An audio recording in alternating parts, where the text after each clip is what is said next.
Here's to whiskey kisses, the peaty taste of sin. Greetings, Whisky Folk, and welcome back to Drinking Out Loud. My name is Adam Bradshaw, and it is my absolute honour to be with you on YouTube today to introduce you to some Signatory whiskies. So, first of all, yes, it's been a little while since I've done a video. Very sorry. I've been a little busy, a little preoccupied. Had a few interesting tasks recently. I've also had a couple of health issues, but everything is good now. Everything's great, and just in time for the 8th anniversary. 8th? Is that right? Yeah, I think so. Yeah, blimey. The 8th anniversary of Whisky Folk, formerly Dram Association. Our whiskey club is now, the age of like some pretty good single malts. And to celebrate at the Highland Games, we introduced these 3 wonderful whiskies, and I thought it's probably good to spread the love a little further than just the Highland Games and let the whole members come and give them a try. So these 3 are all going to be available in store for you guys to come sample. And you can find out more about them, not only on this video, but on our brand new website, which at time of recording launched today.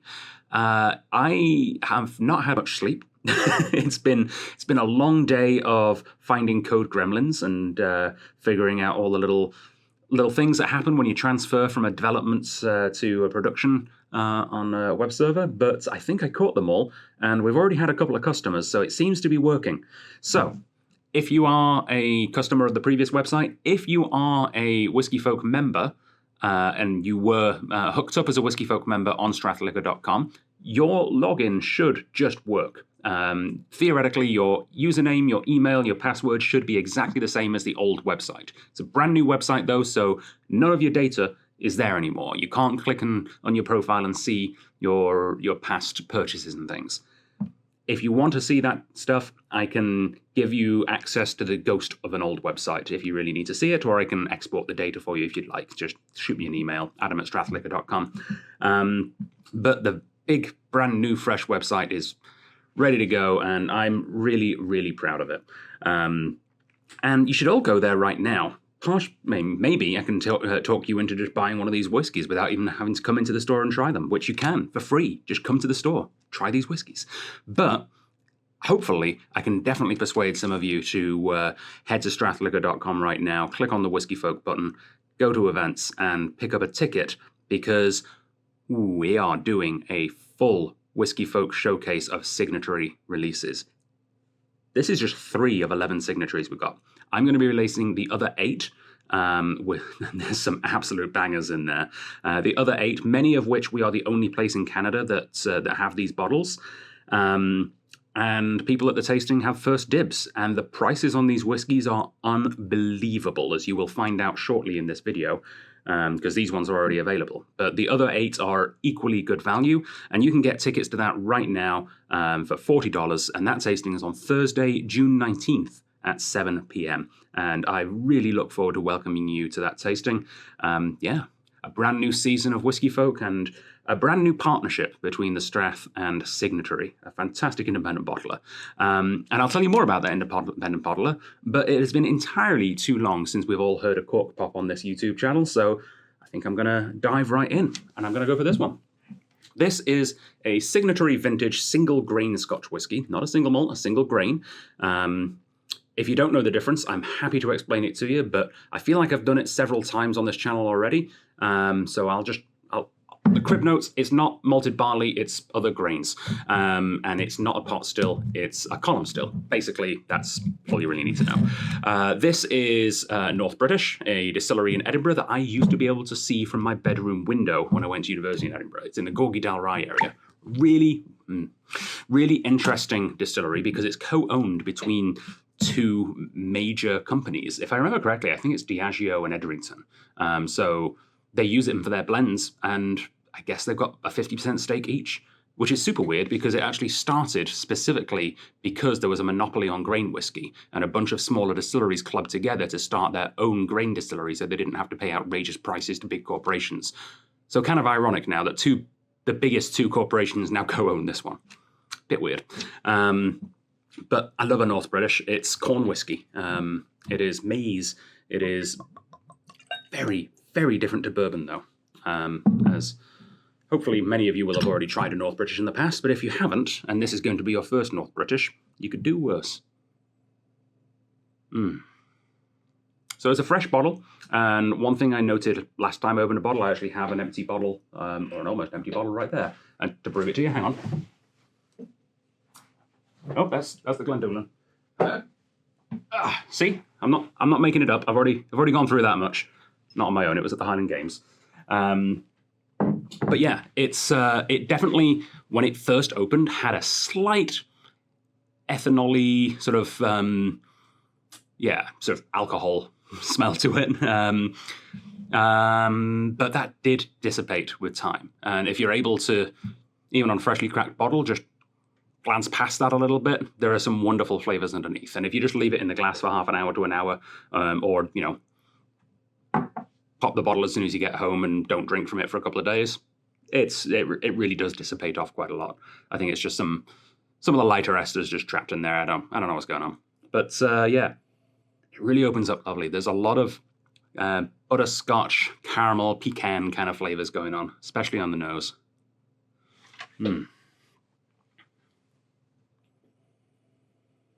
So one thing I like about Signatory is they kind of like to throw you off guard. They don't do things all the same way. Most independent bottlers seem to choose a lane and most of the time stick to it, right? Scotch Malt Whisky Society, almost always cask strength single cask. Old Malt Cask, almost always 50% alcohol, small batch of one or two together. And they've all got their niches. Signatory just goes, screw it, we'll do everything. So they've got small batch that are 46. They've got small batch at cask strength. They've got single cask at cask strength. They've got, I think they've done single cask at 46. God knows why. That's a wild one. They've got the 100 proof range where everything is at 100 British proof, which we'll get into one of those soon. They've kind of, they've got a little bit of everything for everyone. And this one is one of those ones that it's a 46%. So it is not cask strength. It's not full proof, but it is a decent chunk over the minimum. And you might think that the jump from 40 to 46 isn't a big thing, but if you think about it in pure percentage terms of its base, like 6% higher than 46, it's only 6% more alcohol, but it's actually a concentration of 15% more flavor over 40%, right? Because 6 is 15% of 40. So it is actually a substantial jump in concentration of flavor, and that's really what we're looking for. I don't care what the alcohol level is, I care about the concentration of flavor.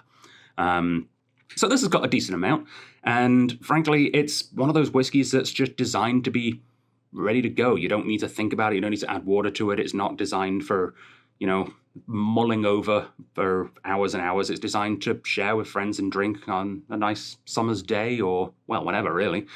This feels particularly summery to me, though. And a lot of single grains often do. It's that lovely banana custard note, a little bit of clove, a little cinnamon.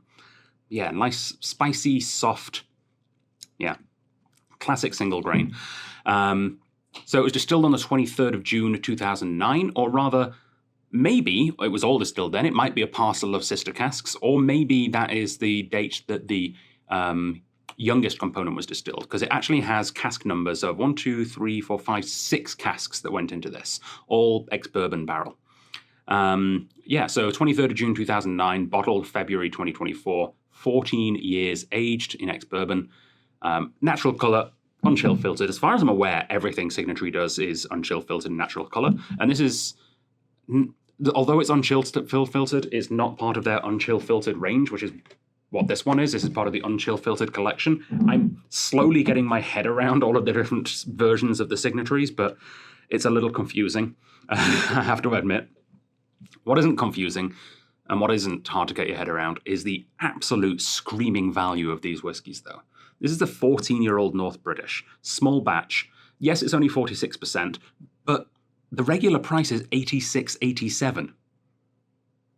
Yeah, and of course it's featured right now because you guys can come and try it. It was just at the Highland Games, and we've just relaunched the website, so we've got many different reasons to feature this, which means you get 10% off if you're a Whisky Folk member, which you should be. It's free to join. $78.17. $78. Sorry, 18. I lie. I almost gave you an extra 1 cent discount there. Although our website does do funny things with penny rounding, so maybe you'll get it for 78.17. But yeah, as far as I'm aware, 78.18 is the discounted price for a 14-year-old Scotch. Yeah, I mean, yeah, it's not a single malt; it's a single grain, but that's okay. There's nothing wrong with single grain, especially at 14 years. That's a good age for it. It's not, I wouldn't say it's a well-aged, over-aged single grain, but it's got a few years on it, absolutely, and it's pretty damn good. Like, if this was a 14-year-old blend, you'd be saying $78 was an incredible price for it. So why not? Like, obviously, it's an incredible price for a single grain, right? Yeah. Yeah. Come in and try it for yourself if you can. Like I said, happy to give you a dram of this one. Just swing by the Strath. While stocks last, you can just come and get one for free. Yeah, it's nice. That's real nice. Pretty damn happy with that. Which is good, because I got 4 cases, and we're the only place, I believe, in Canada, at the very least in BC, we're the only place with this bottle, which is pretty cool. Yeah, North British, love it. So next up, we're going to take a trip a little further north, out of Edinburgh, up to Speyside, up to Dufton, actually, for a Glendoolan. And I believe this is the first Glendoolan we've had at the Strath, maybe the whole time I've been here. I can't distinctly pinpoint a Glendoolan. We must have had one at some point, but I'm fairly certain we've not had one since at least January 2020, because there's none on our website. So that's usually a bit of a telltale. This is the only Glendoolan on our web store, and you can find that out by going to our web store, taking a poke around, take a look at our whiskey archives, and you can toggle in stock and out of stock, and take a look at everything we've had. I don't delete whiskies off our web store. Every whiskey that we've had since January 2020 is available still to look at the web store. And if it's got a Whisky Folk score, that's up there. If it's got a video, that's on that page as well. So yeah, trove of information. And Glendoolan. So why was I excited about Glendoolan? Because it is part of a trilogy of whiskies that together make up one of the best-selling whiskey brands on the planet. Malt whiskey brands, I should say. And that is the Singleton brand, which is not just one distillery, but 3 distilleries in a trench coat pretending to be one distillery. Because depending on where you are in the world, you get a different Singleton edition as the regular one. So the Singleton we've got here, which I actually have a bottle behind me.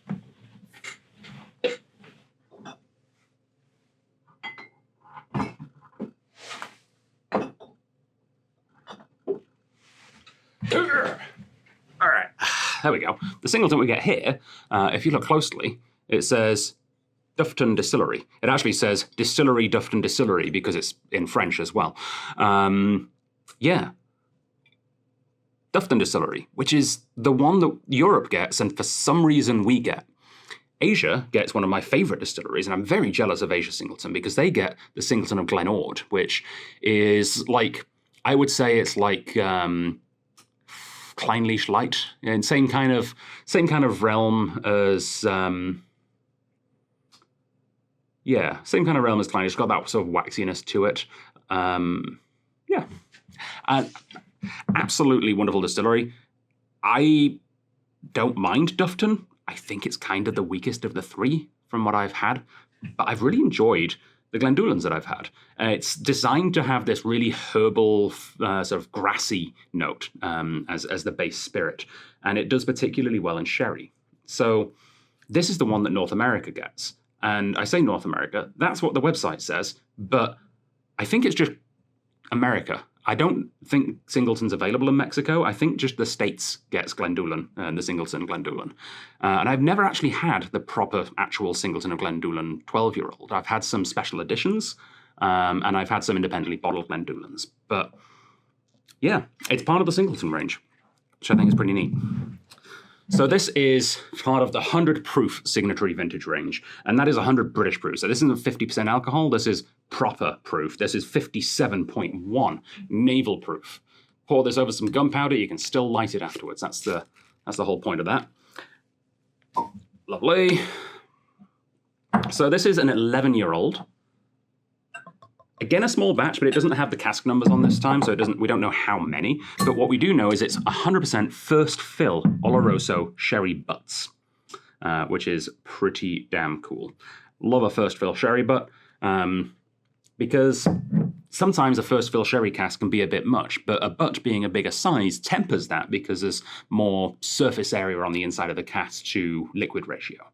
So yes, you get a big full sherry experience from a cask that has held actual sherry for a decent amount of time usually, but it's not going to overpower the spirit as much as like a sherry seasoned hogshead might do in 11 years. And this is full maturation as far as I'm aware, not a finish. Yeah.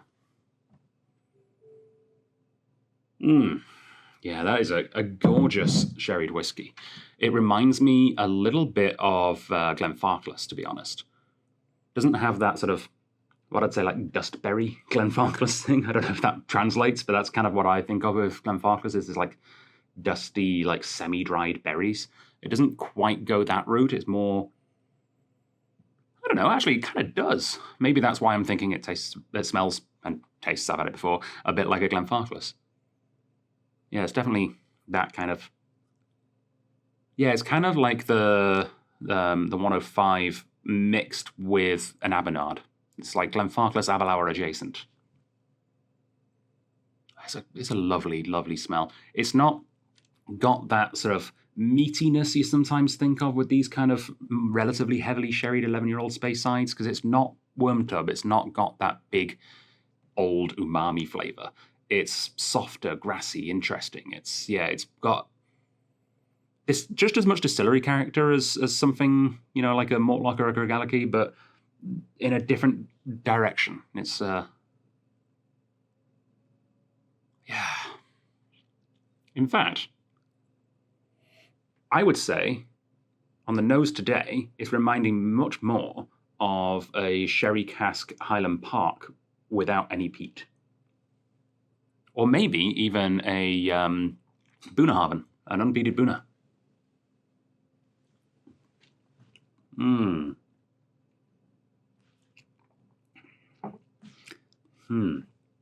The palate's a delight because not only are you getting the flavors that you get on the nose, it's being carried by this rich burnt, not burnt, singed, like honeycomb toffee kind of a thing, like a crunchy bar.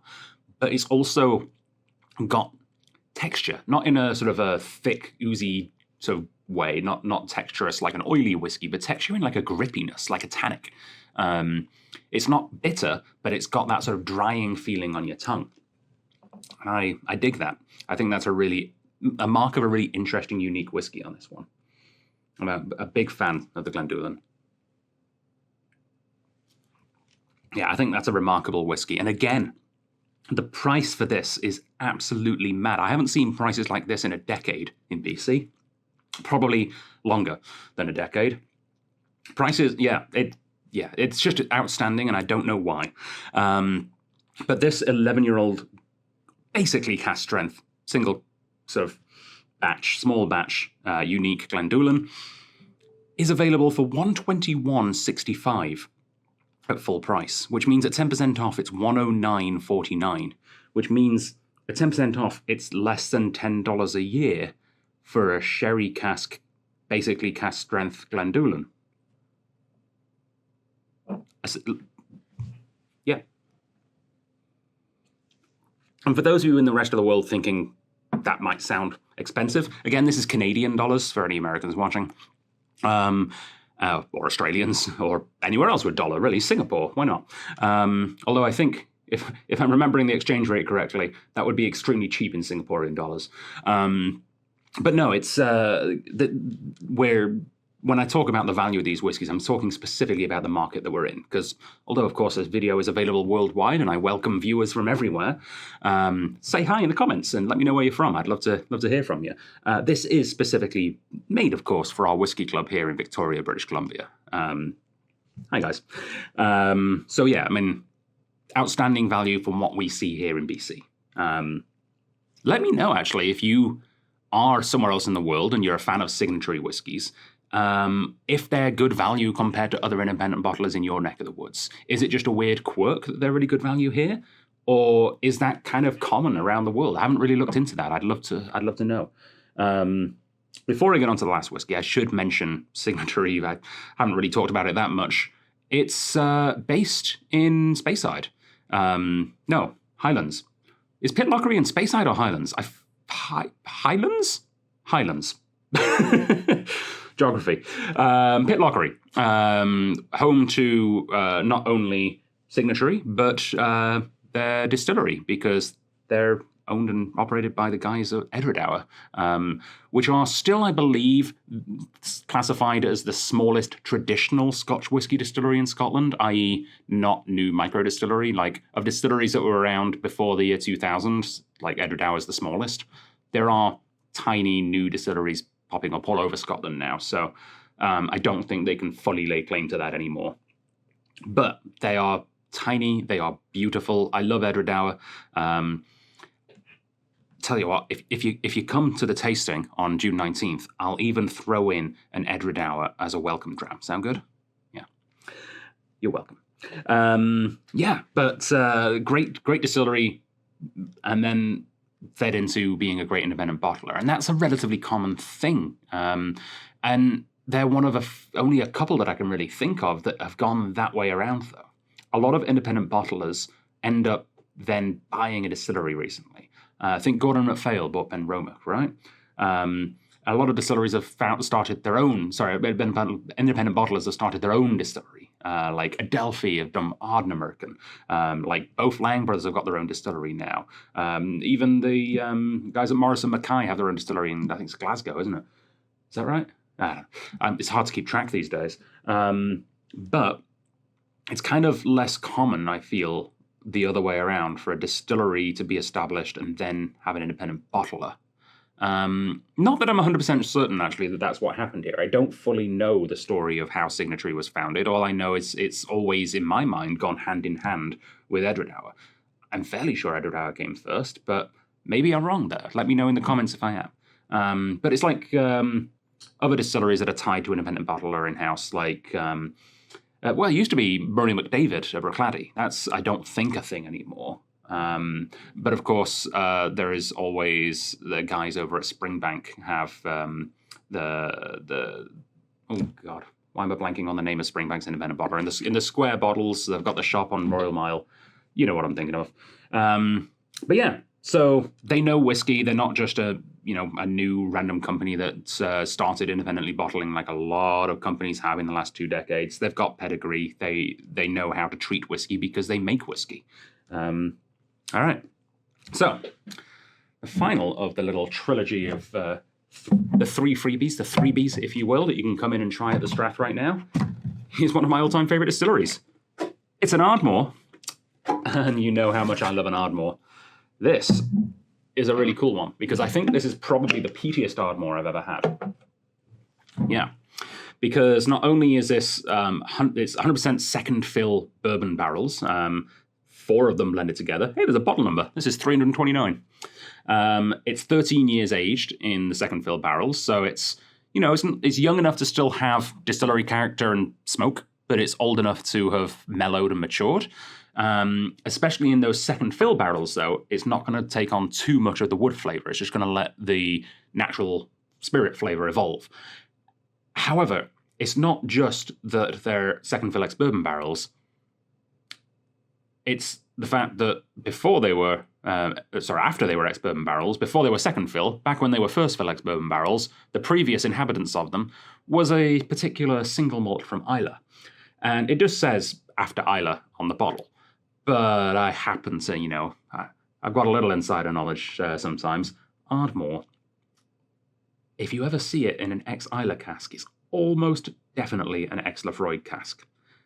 First of all, Beam Suntory, Suntory Global as they're now called, owns Ardmore and Lafroig, but also the Ardmore Traditional, which I believe is an airport exclusive these days, is their official bottling, is ex-Lafroig cask, and they've marketed that and mentioned that before. So we already know that they're putting Ardmore in ex-Lafroig casks. It makes sense that if any leak into the secondary market, that's probably what they are as well. So I can't guarantee this is ex-Lafroig, but I'm certain enough that that's what I've put on the website under cask is ex-Lafroig. 2009, 13-year-old. I really, really enjoyed this whiskey, and I love my job because now I get to have it again. And I will probably have it a third time when I train some of the staff on it later on. All right. Lovely. Ardmore, of course, 1898, founded in Kennethmont, or just outside of Kennethmont, to be a distillery purely for the blending market. It was actually founded by Adam Teacher, specifically for the Teacher's blend, so that he didn't have to pay an exorbitant rate for Islay whiskey anymore. He could get peated whiskey right on his own front door. Oh, man. It's like the best of both worlds. It's the weird, wonderful, wood-smoky Ardmore that I know and love, with a little hint of medicinal flavour. And that's one of the other reasons I'm fairly sure it's a Lafroig. It smells like Lafroig quarter cask. Like, it straight up has that, like, iodine nose, which is not usual for Ardmore in my experience. Ardmore is sometimes, like, coal and soot, but I don't think I've ever had just a straight-up Ardmore that hasn't had an Islay influence that's iodine-y or medicinal in any way. Oh, that's lovely. It's like someone floated a pile of blueberries in TCP and then made a jam out of it and then smoked that jam. Oh, yeah. I could smell this for hours. Wouldn't make very good YouTube, though, so I'll get on with it.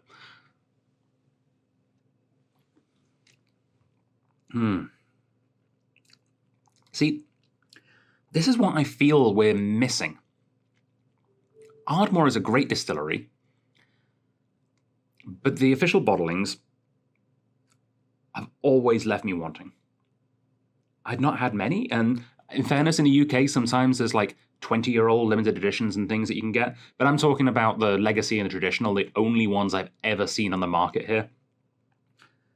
They're a bit rubbish. They really are. I think they're 40, maybe 42%. I honestly think Teacher's is a better whiskey than the Ardmore Traditional. Not Traditional, sorry. The Traditional is better. The Ardmore Legacy. I would drink a Teacher's over it.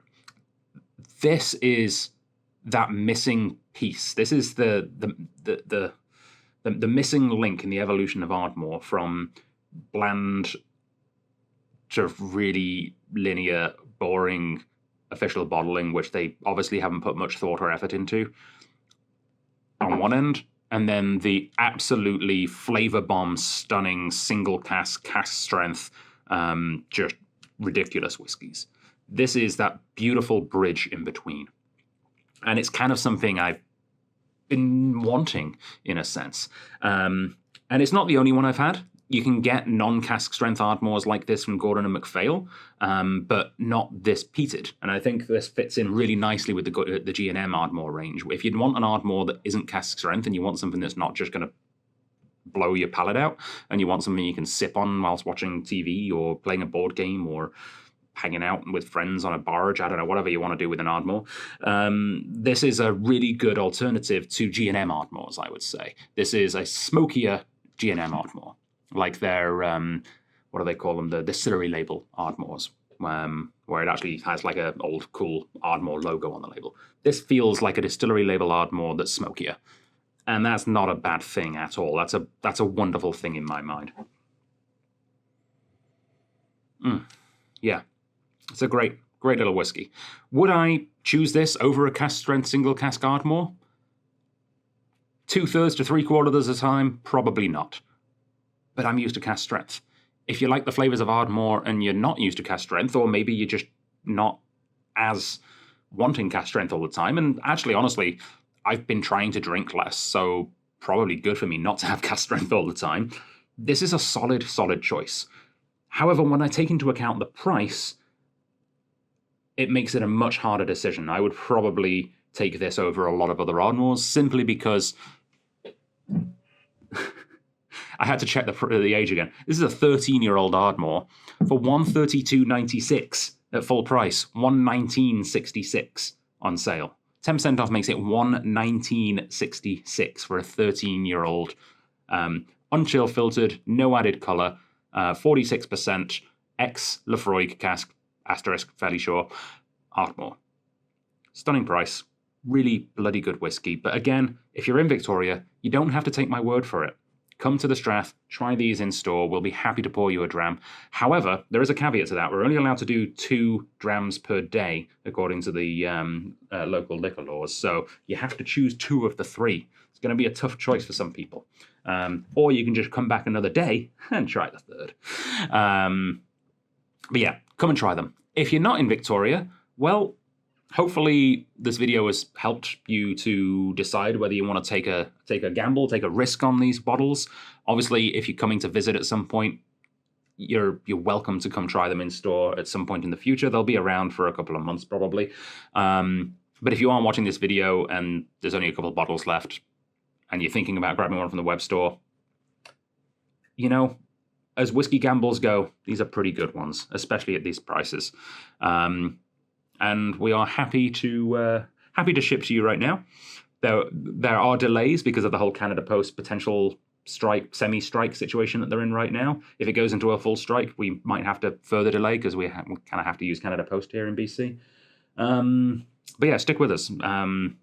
We're happy to hold on to the whiskey for you as well if they do go on a full strike. But as of right now, you can go to the web store, pick these up. We will ship to you, or we'll hold until you come and visit. Or you can get a friend to come pick them up. There's so many different options. All right, so again, Thursday, June 19th, $40, 7 p.m. That's the details. Go to strathliquor.com to get your tickets. We've got 8 more of these incredible signatories, and I cannot wait to showcase them and share them with you guys. Sláinte, it's been a delight. I can't believe it's been so long since I've done a video. I love doing these videos. I'm going to try and force myself to make more time to do them. All right, I'll see you on the next one. Find your way home.